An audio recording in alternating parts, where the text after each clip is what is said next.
میرے آقا کے معراج کا مہینہ ہے، اور اسی کو پیش نظر رکھتے ہوئے میں نے یہ مصرے اب میں نے مفکر اسلام، مفسر قرآن، اور یہ صحیح بات ہے، قاری صاحب نے صحیح کہا، دلبران شوق کی جان دنیا بھر میں الحمدللہ صدائے محراب کے چرچے ہیں۔ میں ویسے تو کیو ٹی وی پہ ہمہ وقتی جب آپ دیکھیں گے کہیں نہ کہیں فقیر آپ کو کھڑا نظر آ رہا ہوگا، لیکن جب آ کے صدائے محراب کیا ہے تو جتنے پیغامات مجھے دنیا بھر سے موصول ہوئے ہیں عام طور سے موصول نہیں ہوتے، تو یہ اس بات کی دلیل ہے کہ شاہ صاحب کے چاہنے والے الحمدللہ دنیا کے کونے کونے میں موجود ہیں۔ میں بس ان الفاظ پہ شاہ صاحب کو دعوت دے رہا ہوں۔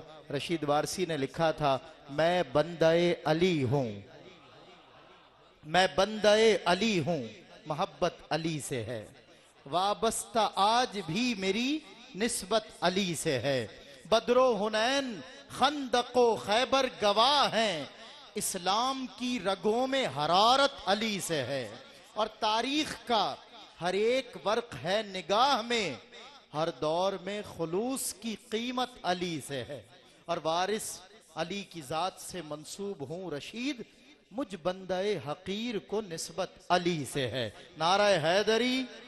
ابھی پچھلے دنوں شاہ صاحب قبلہ کراچی تشریف لائے، واپسی کے سفر پہ قلندر پاک کے دیار میں آپ کی حاضری ہوئی، میں نے تصویر دیکھی، شیخ قاسم صاحب گواہ ہیں، برجستہ میری زبان سے ایک مصرع ببانگ دہل ہوا، اور وہ کیا کہ قلندر کے دربار میں قلندر کی حاضری، اور ماشاءاللہ شاہ صاحب اس لمبے سفر سے پھر لوٹے، اور یہ بیش قیمت شاہ صاحب سرمایہ جو ہیں ہمارا نمونہ اسلاف، آپ شکر کریں خدا کا، قدر کریں کہ دنیا کے کونے کونے میں لوگ منتظر رہتے ہیں ایسی ہستیوں کے، اور آپ کو میسر ہیں۔ والہانہ نعروں کی گونج چاہتا ہوں، استقبال مفسر قرآن، نعرہ تکبیر، نعرہ رسالت، نعرہ حیدری، حضرت علامہ مولانا پیر سید ریاض حسین شاہ صاحب۔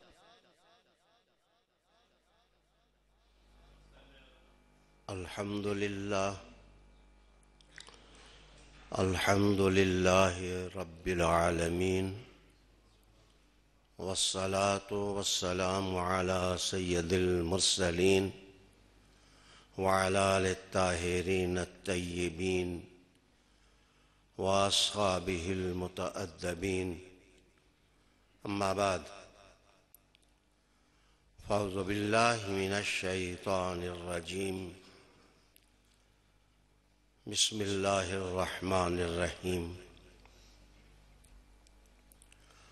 ان اللہ وملائکتہ یصلون علی النبی یا ایہا الذین آمنوا صلوا علیہ وسلموا تسلیما، اللہم صل وسلم علی سیدنا ونبینا ومولانا محمد مبارک وسلم صلی علیہ۔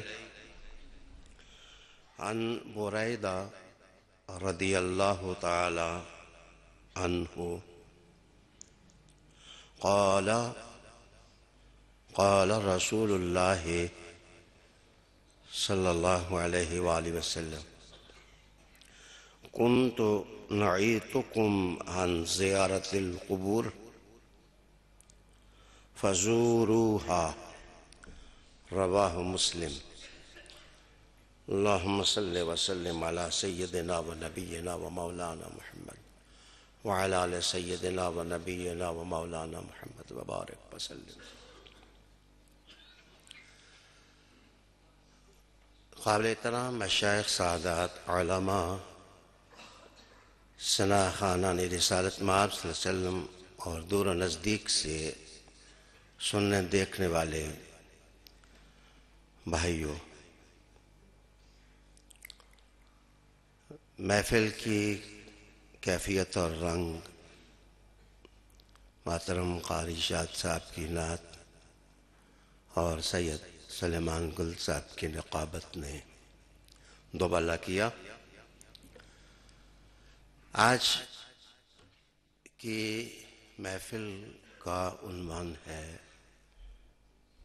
قبور کی زیارت ایک مسنون عمل ہے۔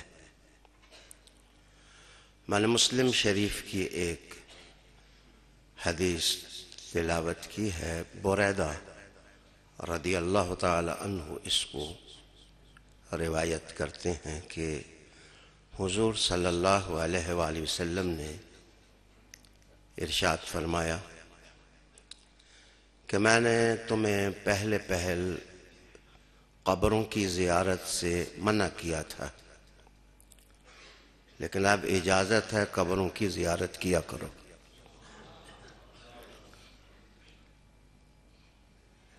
اوائل دور میں رسالت مآب صلی اللہ علیہ وسلم نے توحید کا سبق لوگوں کے دلوں اور روحوں میں مضبوط کرنا تھا، تو آپ نے کچھ وقت کے لیے منع کر دیا تھا،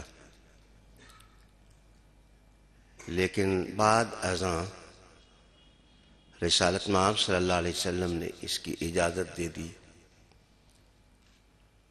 اور خود بھی آپ کے مبارک عمل سے یہ بات ثابت رہی کہ آپ قبور پر مسلمانوں کی تشریف لے جاتے۔ میں یہ تو نہیں کہتا کہ حضور زیارت کرتے، میں یہ کہتا ہوں قبروں والے حضور کی زیارت کرتے۔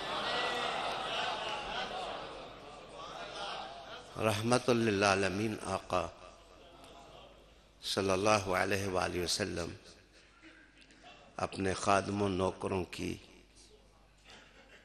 قبروں پر تشریف لے جاتے، ان کو اپنا جلوہ بتاتے، رنگ بدل جاتا، کیفیت بدل جاتی، نامہ اعمال سے گناہ دھل جاتے۔ کتنے خوش بخت تھے جن کی قبروں پر حضور تشریف لائے۔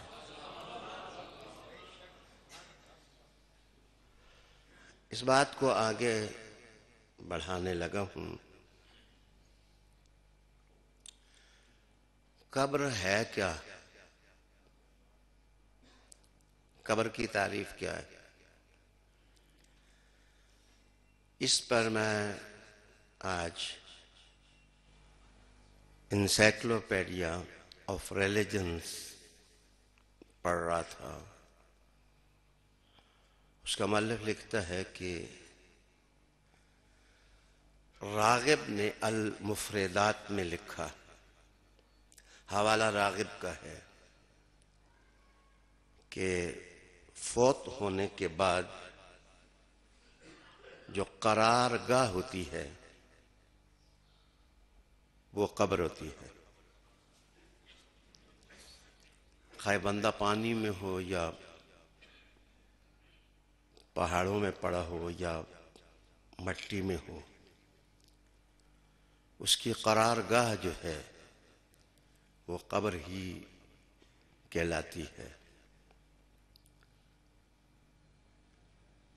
اور محبت کی ایک چٹکی کاٹنے لگا ہوں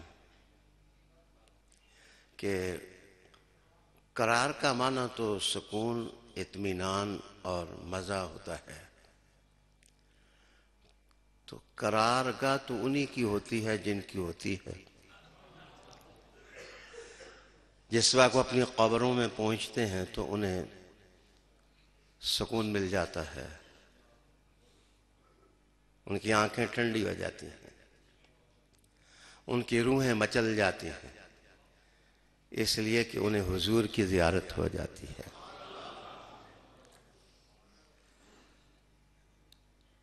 عالی وقار ناظرین،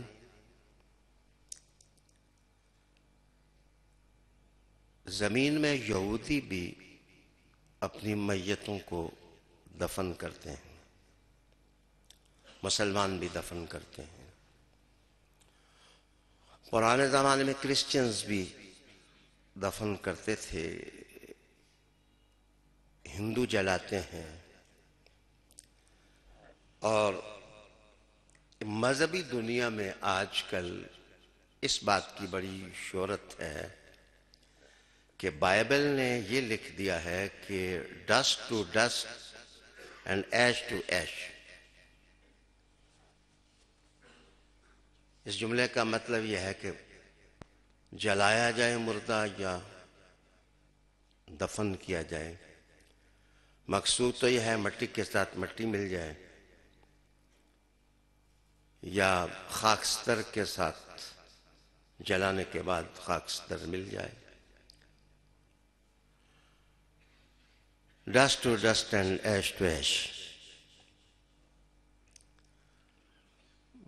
بڑی دقت نظر سے آج بحمدی تعالیٰ میں نے بائبل پڑھی ہے. مجھے کوئی ایسا حوالہ نظر نہیں آیا ہے. ہاں ایک اور رنگ ضرور میں نے دیکھا ہے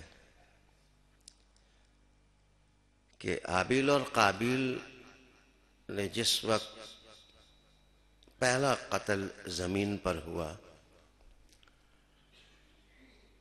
تو ایک کوے نے دوسرے کوے کو مارا. جب انسان کو دفنانے کا سلیقہ نہیں آتا تھا تو اس نے کوے کی مردہ لاش کو زمین میں دفنایا. وہبت الزحیلی یہاں تڑپے، بہت بڑا جورسپروڈنٹ ہے. وہبت الزحیلی نے تڑپ کر کہا اس کا مطلب یہ ہے کہ فطرت تو انسان کی یہی ہے کہ انسان کو مٹی میں دفنایا جائے. فطرت تو انسان کی یہی ہے کہ انسان کو مٹی میں دفنایا جائے. وہبا نے تو لکھا کہ فطرت انسان کی یہ ہے کہ اس کو زمین میں دفنایا جائے. میں کہوں گا آدم سے لے کر حضور تک تمام نبیوں کی سنت یہ ہے کہ انسان کو قبروں میں دفنایا جائے. اب excuse me here لائز a point. اصل نقطہ یہ ہے کہ جتنے مذاہب ہیں وہ کسی نبی اور رسول سے وابستہ ہیں تو وہ اپنے موصل اپنے آقا کی ہسٹری بتائیں کہ ان کو دفنایا گیا یا جلایا گیا. موسیٰ کہاں گئے؟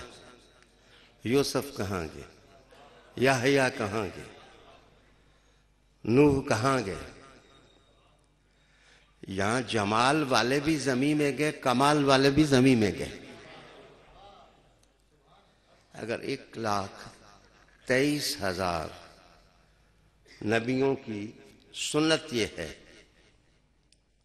1,23,999 نبیوں کی سنت ہے کہ انہیں زمین میں دفنایا گیا.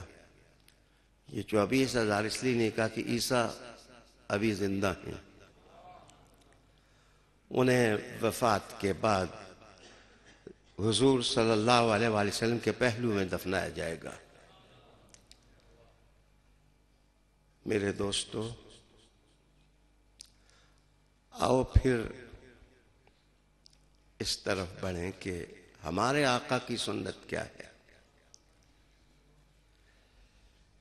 رسالت محمد صلی اللہ علیہ وآلہ وسلم کی سنت کیا ہے؟ جس نے قبر بنانی سکھائی، میت کو دفنانا سکھایا، مٹی کو برابر کر کے ایک بالشت قبر اٹھانا سکھایا، تلقین سکھائی، وہ قبر پر آئے تو پھر یہ سنت بنی. اگر انہوں نے قبریں بنانے کی سنت تشریف لا کر نہ قائم کی ہوتی تو نہ جنازے اٹھتے. مسئلہ اصل میں یہ ہے کہ 7,000 پاؤنڈ کون دے دفنانے کے لیے. اب 6,000 سے 7,000 میرے دوستو، وہ پیسے دو تو پھر مردے کو دفناؤ. اصل میں ہم نے نبیوں کی سنت چھوڑی ہے. اگر سادے طریقے سے تدفین ہوتی تو نہ پاؤنڈز کا مسئلہ ہوتا نہ ڈالرز کا ہوتا. انبیاء تو دنیا میں سہولت کے ساتھ کام کرنے کا سبق دیتے ہیں. مسائل ہم نے خود بنائے. یہ معجزہ ہے یا یہ کرامت ہے یا یہ تاریخ ہے یا یہ ہسٹری ہے؟ مجھے بتائیں. یہ ضرور ہے کہ یہ سکرین کی بات نہیں، یہ حقیقت ہے. یہ کسی کتاب کا ورک نہیں، یہ عملی دنیا کی جولانگاہ میں ایک مظاہرہ ہے کہ جنت البقیع جو مدینہ شریف میں حضور کے روضے کے سامنے ہے، آج تقریباً 1450 سال گزر گئے ہیں. نہ وہاں پاؤنڈز لیے جاتے ہیں، نہ ڈالرز، نہ ریال لیے جاتے ہیں. عاشقوں کو ادھر ہی دفن کیا جاتا ہے. نہ زمین تنگ پڑی ہے، نہ قبریں بکی ہیں، نہ میتوں کا سودا ہوا ہے. نہ زمین بکی، نہ قبر بکی، نہ میتوں کا سودا ہوا. بلکہ اگر ہجوم عاشقہ ہوا تو صرف سلام پڑھنے والوں کا، السلام علیکم یا اہل البقیع. اے بقیع میں دفن ہونے والوں، تم پر سلام ہو جائے، تم پر سلام ہو جائے. گرامی قدر ناظرین، زندگی کو میٹیریلزم نے مشکل بنایا. انبیاء علیہ السلام کی جو تعلیمات ہوں اس میں تو آسانی ہے. رحمت للعالمین آقا صلی اللہ علیہ وآلہ وسلم نے قبروں کی زیارت کا حکم دیا. فزوروہا کہا جب، تو یہ تو امر کا صیغہ ہے. تو اس کا مطلب یہ ہے کہ یہ مشورہ نہیں ہے. حضور نے بیماری کے لیے نسخہ شفا تجویز کیا ہے. معاف کرنا، برطانیہ کے اندر مردہ جلانے والے لوگ ایک ڈاکٹر کے پاس گئے. وہ ڈاکٹر اپنے تجربات رقم کرتا ہے اور کہتا ہے کہ بیشتر مریض ایسے ہمارے پاس آئے جو ڈپریشن کا شکار ہیں، دباؤ کا شکار ہیں، زندگی ان کے لیے مشکل ہو گئی ہے. تو وہ جس وقت ڈپریشن سے نکلنے کے لیے روتے ہیں، رو کے ڈاکٹرز کو کہتے ہیں کہ ہم پروزیک نیشن بن گئے ہیں. پروزیک نیشن ہونے کا مطلب یہ ہے کہ نشہ آور چیزیں کھاؤ اور مسائل کا جو دباؤ ہوتا ہے اس دباؤ سے نجات حاصل کرو. Unfortunately we are Prozac nation. ہم لوگ اس طرف جا رہے ہیں. اے کاش کہ ہم نے اپنے باپوں بھائیوں کو جلایا نہ ہوتا. آج ان کی قبریں ہوتی تو ہم جا کے ان کی قبروں پر اپنا ڈپریشن دور کرتے. اس کا مطلب ہے یہ مٹی کی ڈھیری نہیں ہوتی، یہ یادوں کا بسیرا ہوتا ہے. یہ مٹی کا ڈھیر نہیں ہوتا، اور نہ یہاں پریاں اور دیو بستے ہیں. میرے آقا نے تو فرمایا جتنی امن کی جگہ قبرستان ہوتے ہیں اتنی امن کی جگہ کوئی دوسری ہوتی ہی نہیں ہے. گویا خوف مقابر میں جا کر دور ہوتا ہے. سچی بات یہ ہے کہ کسی عشق والے کی، محبت والے کی، جلوے والے کی قبر ہو تو قبر پہ جا کے بندہ کھڑا غریب نواز کی قبر پر ہوتا ہے، نظر حضور آ رہے ہوتے ہیں. قبریں محبوب کی جلوہ گاہیں ہیں. قرآن ہے، یہ مشورہ تو نہیں، کمانڈ ہے. قرآن کہتا ہے وَلَوْ أَنَّهُمْ إِذْ ظَلَمُوا أَنفُسَهُمْ جَاءُوكَ. اگر یہ اپنے نفسوں پر ظلم کر بیٹھیں، ظلم کا جہاں بھی دراز ہے. جنس ٹوٹے تو یہ بھی ظلم، سر کٹے تو یہ بھی ظلم، دل تیزی سے دھڑکے کسی کی شرارت سے تو یہ بھی ظلم، اور کوئی نفسیاتی الجھن میں مبتلا کرے تو یہ بھی ظلم اندھیرے کا نام ہے. اور رب کہتا ہے جب بھی تم کسی الجھن میں پڑو میرے محبوب کے پاس آؤ، میرا محبوب تمہاری گرہیں کھول دے گا. وَلَوْ أَنَّهُمْ إِذْ ظَلَمُوا أَنفُسَهُمْ جَاءُوكَ.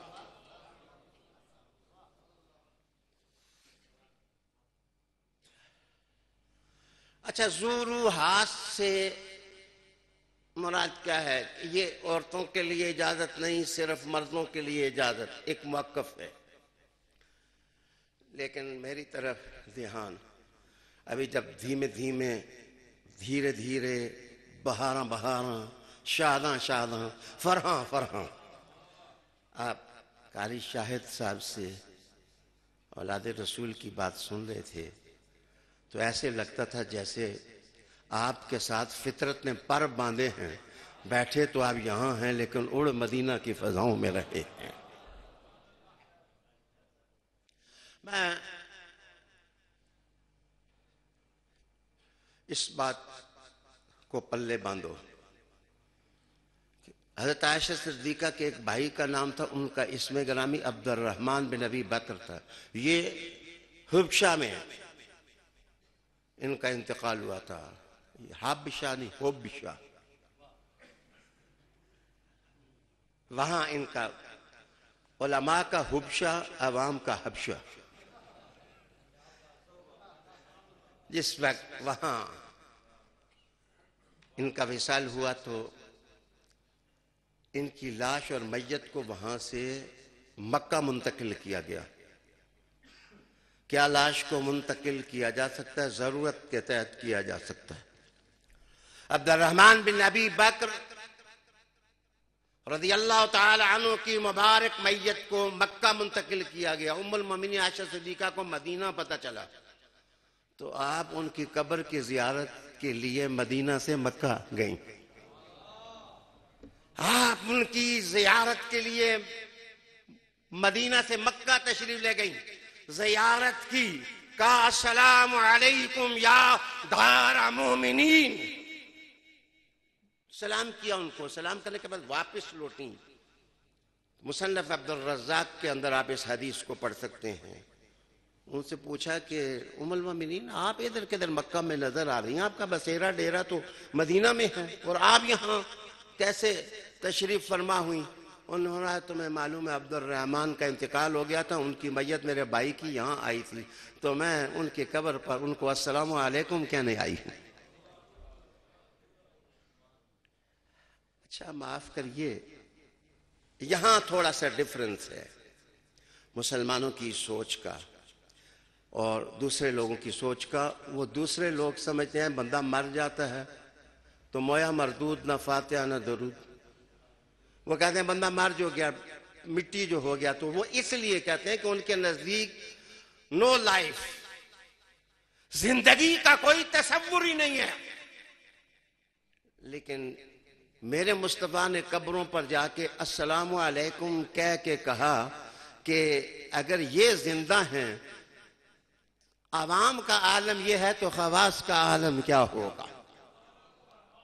عوام کا عالم یہ ہے تو خواص کا عالم کیا ہوگا؟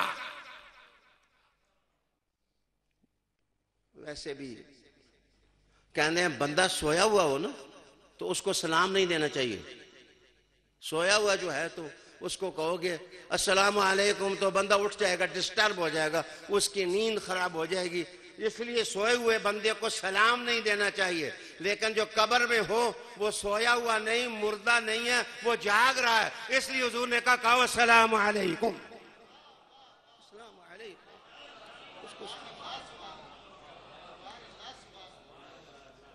یہ میں دیوار کو مخاطب کر کے کہوں دیوار السلام علیکم، میں ادھر ستون کو مخاطب کر کے کہوں گا پلر السلام علیکم. آپ کہیں گے یہ جہان ہے لیکن پاگلوں کا جہان ہے کہ نہ دیواریں باتیں کرتی ہیں اور نہ گھڑیاں باتیں کرتی ہیں، نہ ستون باتیں کرتے ہیں. یہ زندہ ہوں تو جواب دیں. میں ان کو کہہ سکتا ہوں السلام علیکم، یہ زندہ نہیں ہے لیکن قبروں میں جو ہیں وہ زندہ ہیں. راوی بہت مضبوط ہے. حضور کہتے ہیں اتنا تم نہیں سنتے ہو جتنا یہ سن رہے ہیں.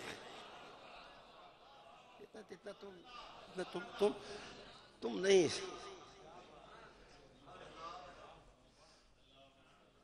افکار کی دنیا میں اگر پسینہ نہ آئے ماتھے پر، تحقیق کو پسینہ نہ آئے، جستجو کو پسینہ نہ آئے، میری بات سمجھیں، اگر دل کی دھڑکنیں تیز نہ ہوں، اگر جسم پر رہشہ اور ارتعاش طاری نہ ہو، تو میں حدیث سنا دوں، اور حدیث اس شخصیت کی سناؤں کہ جس کے پردے، حجاب، جس کی غیرت، حیا، جس کی عظمت اور فضیلت کا عالم یہ تھا کہ وہ سر محشر جب پل سے رات سے گزریں گی، آواز لگے گی، محشر والوں نگاہیں جھکا دو، محمد عربی کی بیٹی کا گزر ہو رہا ہے. اچھا بہوالا، حضرت سیدہ فاطمہ الزہرا کا معمول تھا، معمول ریفرنس مصنف ابن عبد الرزاق. بی بی پاک کا کیا معمول تھا؟ آپ کا معمول مبارک یہ تھا کہ بی بی پاک بطول، زہرا، عابدہ، عفیفہ، عظیمہ، رفیعہ. میں کیسے ان کا نام لوں؟ آپ ہر جمعہ والے دن اپنے بابا کے چچا حمزہ کے مزار پر تشریف لے جایا کرتی تھی. ہر جمعۃ المبارک کو سیدہ طیبہ طاہرہ سلام اللہ علیہا کا معمول مبارک تھا کہ آپ حضرت حمزہ رضی اللہ تعالیٰ عنہ کی مبارک قبر پر تشریف لے جاتی. آپ نے ایک پتھر رکھا ہوا تھا، تو بی بی پاک سے کسی نے پوچھا آپ نے یہ پتھر کس لیے رکھا ہے؟ انہوں نے فرمایا میں نے نشانی لگائی ہے. اس کا مطلب ہے قبروں کی نشانیاں لگانا بھی سنت پنج تن پاک ہے.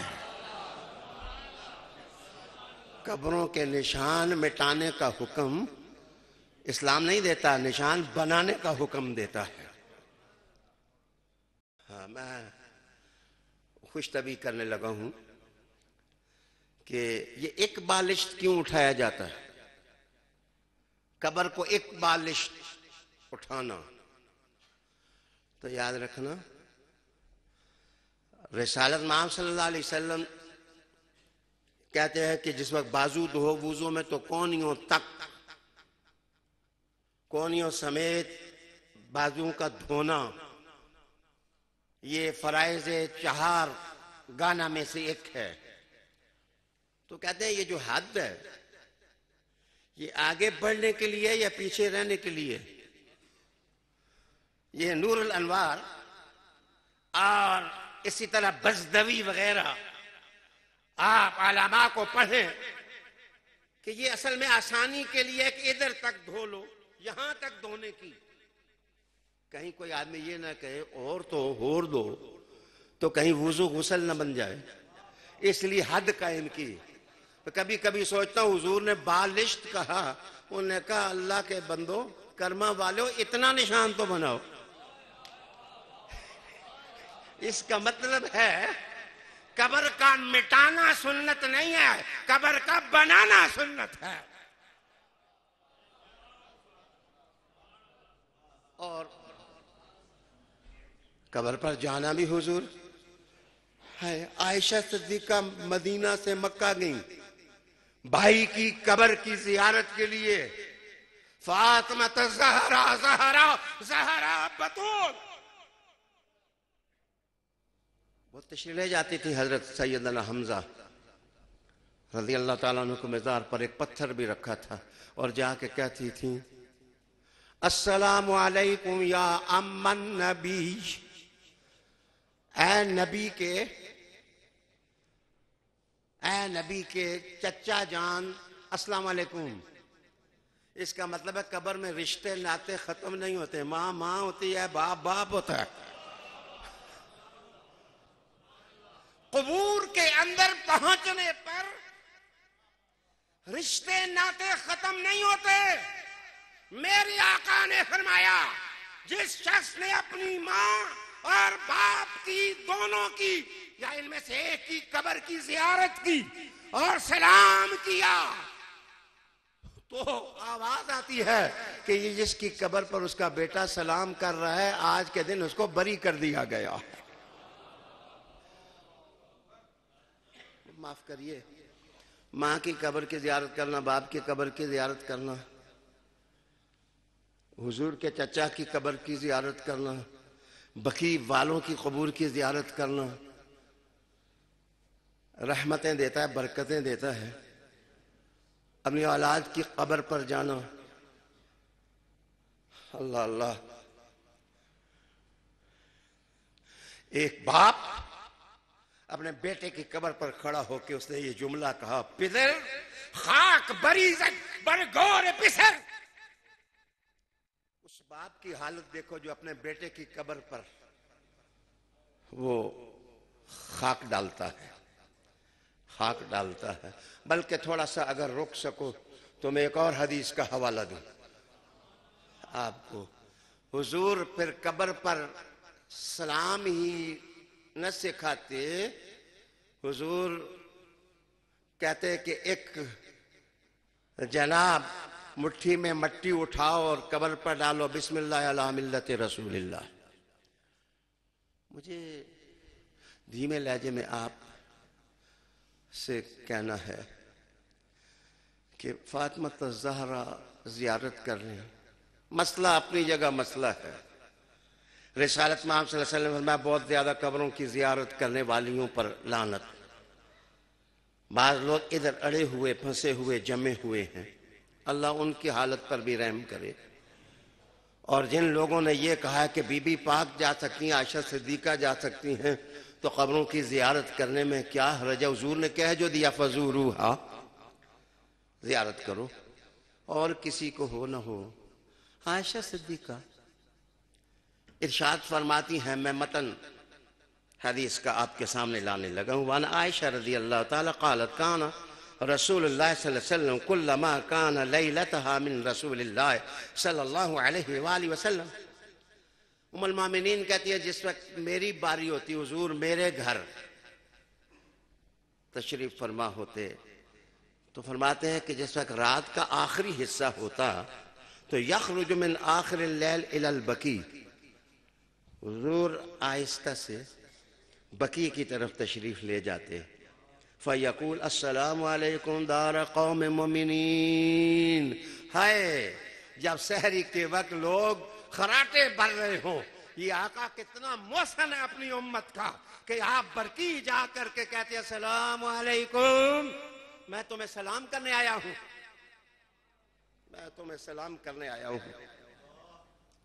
اے مومنوں کے گھر. یہ عائشہ صدیقہ فرماتی ہیں کہ حضور تشریف لے جاتے ہیں. وَاتَاكُمْ مَا تُوعَدُونَ غَدًا مُوَجَّلُونَ وَإِنَّا إِنشَاءَ اللَّهُ بِكُمْ لَاحِقُونَ. پھر آپ کہتے ہیں اللہم اغفر لأہل بقیع الغرقد. ہائے آسمان کے ستاروں میں حرکت پیدا ہوتی اور جنبش پیدا ہوتی اور ستارے ٹوٹتے جس وقت میرے حضور کہتے اے اللہ بقیع والوں کی مغفرت فرما دے.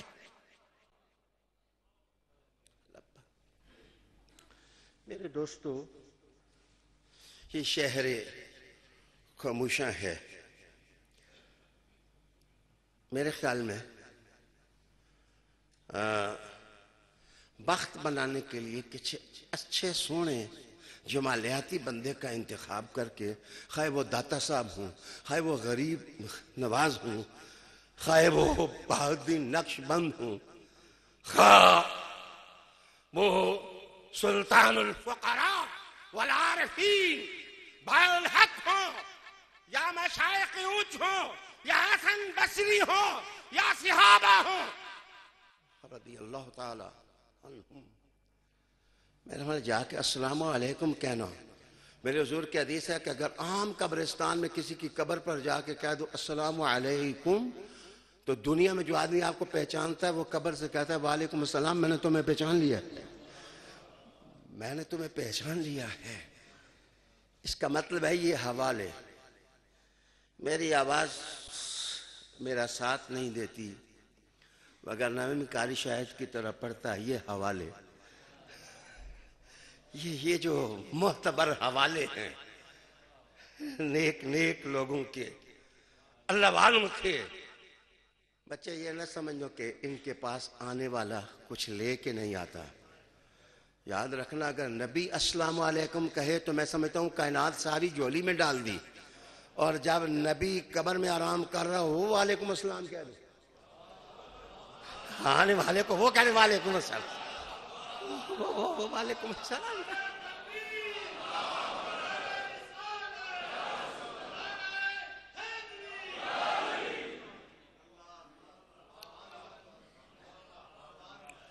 حضرت بریدہ اسلمی رضی اللہ تعالی عنہ انہیں وصیت کی تھی کہ میں جس وقت دنیا سے چلا جاؤں تو میری قبر پر، یہ صحابی ہیں، صحابہ تو سب سے مقبول اور عظیم گروہ رحمت ہے. وہ وصیت کرتے ہیں میں جس وقت فوت ہو جاؤں مجھے قبر میں ڈالو تو اسی طرح نہ چلے جانا، کھجور کی 2 شاخیں یا 2 پھول لے کے میری قبر پر گاڑ دینا. یہ دراصل سننا ہے رسول کریم علیہ السلام نے. آپ نے ایک قبر پر تشریف لے جا کر کے کھجور کو 2 شاخ کو 2 حصوں میں بانٹا. بانٹنے کے بعد حضور نے ایک قبر پر گاڑی، دوسرے قبر پر گاڑ دی. اللہ اکبر. میرے حضور فرمایا جب تک یہ خشک نہیں ہوں گی ان کو عذاب نہیں ہوگا. یہاں سے بڑا لطیف موضوع پھوٹا، بڑا ہی لطیف موضوع پھوٹا. انور کشمیری فیض الباری میں لکھتے ہیں، وہ لکھتے ہیں کہ ان کو جو عذاب دور ہوا تھا وہ حضور کے ہاتھ کی برکت تھی. وہ حضور صلی اللہ علیہ وآلہ وسلم کے دست مبارک کی برکت تھی کہ شاخ پر حضور کا ہاتھ لگا تو قبر والوں کا کام بن گیا. گے تو شاخ توڑ کر لگائی، اگر گے نہ ہوتے تو لگاتے نہ. اس کا مطلب ہے جانا سنت ہے. رحمت عالم علیہ السلام. اچھا، انور شاہ کشمیری نے غلط نہیں سمجھا، صحیح سمجھا ہے کہ جس ہاتھ کے اشارے سے سورج رک جائے، جس ہاتھ کے اشارے سے 5 انگلیاں 5 آبا بن جائے اور رحمت کا پانی رواں دواں ہو جائے اور 1400 صحابہ اس پانی کے ساتھ وضو کریں، یا اگر روٹی کو لگ جائے تو آگ اس کو نہ جلائے، دسترخوان کو ہاتھ لگ جائے تو وہ جلے نہ. میرے حضور نے شاخیں پکڑ کے قبر پر رکھی، کہا کہ اگر ہاتھ لگ جائے تو آگ کے شعلے ٹھنڈے ہو جاتے ہیں. جب مصطفیٰ اپنی غلامی میں کسی کو قبول کر لے تو اس کی قبر اس کو کیا کہے.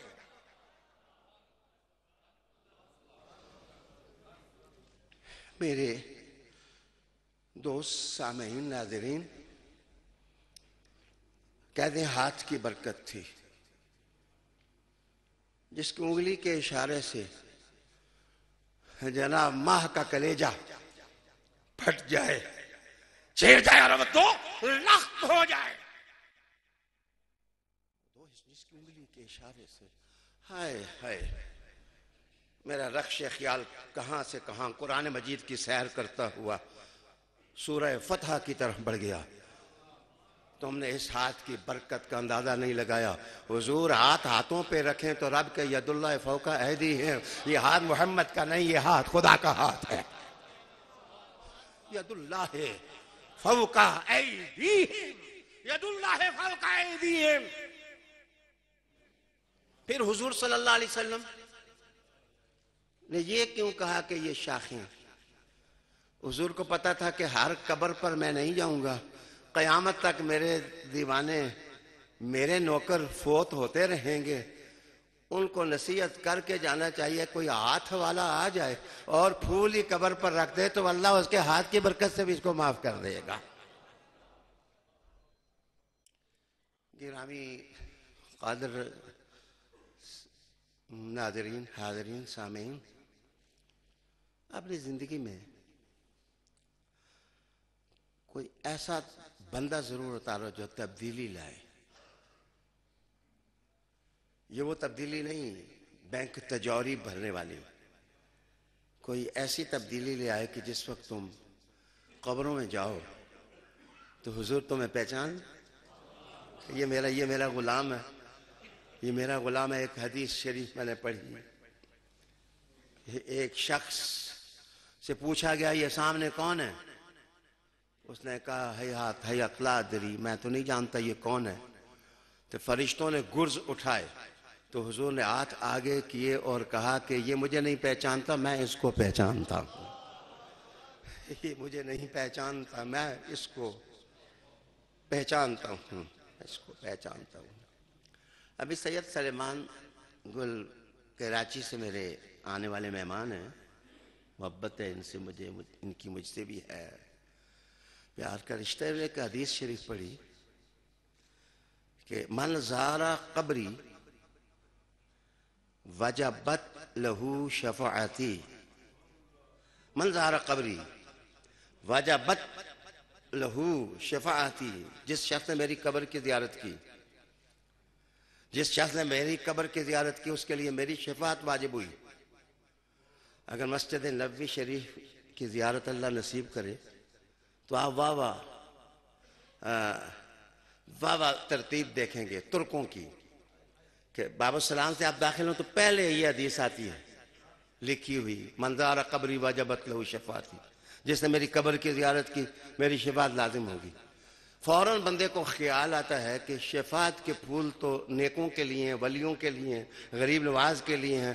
آگے حدیثوں نے لکھتی کہ شفاعتی لآل الکبائر من امتی، شفاعتی لآل الکبائر من امتی، کہ کوئی میرا امتی مایوس نہ ہو، میں بڑوں کی شفاعت تو کروں گا ہی کروں گا، لیکن بڑے تکڑے جو گناہ کریں گے میں محمد ان کو بھی بخشوا لوں گا. اللہ اکبر. آپ مواجہ شریف پر جائیں تو مواجہ شریف پر آپ ایک اور بات، آپ دل میں خیال آیا کہ چل میں گناہگار ہوں، کیا پتہ ہے کہ حضور سے میں رہ ہی جاؤں، چلو بہت بڑے لوگوں کو بخشوا دیں، ہو سکتا ہے میں کہیں رہ نہ جاؤں. تو مواجہ شریف پر اوپر لکھا ہے محمد الصادق والامین، محمد نے کبھی جھوٹ بولا ہی نہیں. رحمت للعالمین آقا صلی اللہ علیہ وآلہ وسلم. میرے دوستو، پھر حدیث شریف میں نے پڑھی کہ کان رسول اللہ صلی اللہ علیہ وسلم یعلمنا، یہ جو دعا ہے نا قبرستان میں جاؤ تو یہ پڑھو السلام علیکم یا دار مومنین، تم ہم سے آگے چلے گئے ہو، ہم تمہارے پیچھے آنے والے ہیں، انا انشاءاللہ بکم لاحقون، ہم تمہارے ساتھ ملنے والے ہیں. میرے دوست، مسلمان کی تو موجاں ہی موجاں، ادھر رہے تو حضور پر درود و سلام کی جنت، قبر میں چلا جائے تو چہرہ بددعا کی زیارت کی جنت، اور میدان محشر آ جائے تو مقام محمود. لیکن ایک بات میں ضرور کہوں گا کہ بچے، وہ آدمی بہت بدبخت ہوتا ہے جو اپنی ماں کو چھوٹا سمجھے، اپنے بابے کو چھوٹا سمجھے، اپنے بزرگوں کو چھوٹا سمجھے، اپنے استادوں کو چھوٹا سمجھے، اپنے پیروں کو چھوٹا سمجھے. تو وہ آدمی بہت بدبخت آدمی ہوتا ہے. اپنی ماں اور باپ کو چھوٹا سمجھنے والا بندہ کبھی بڑا نہیں ہو سکتا. تو حضور کے بارے میں جو بے گمان شخص ہے اس کے پلے میں کچھ نہیں بچتا. اپنی زندگی کے صبح شام میں تھوڑی سی محبت کی انگیٹھی جلایا کرو، اس کا سیک لیا کرو، عشق رسالت کھا، اور نعت سنو یا حضور کی بات سنو، مادی دنیا سے تھوڑا ماورا ہو کر مدینے پہنچ جایا کرو۔ میں قسم خدا کی اٹھا کے کہتا ہوں، یہ میرا قول نہیں، حضور نے کہا جو مجھ پر 10 دفعہ درود پڑے گا اللہ اس پر 10 رحمتیں نازل فرمائے۔ یار عاشق رسول کا مقام کیا ہے؟ اللہ اس کے ساتھ، رسول معظم اس کے ساتھ۔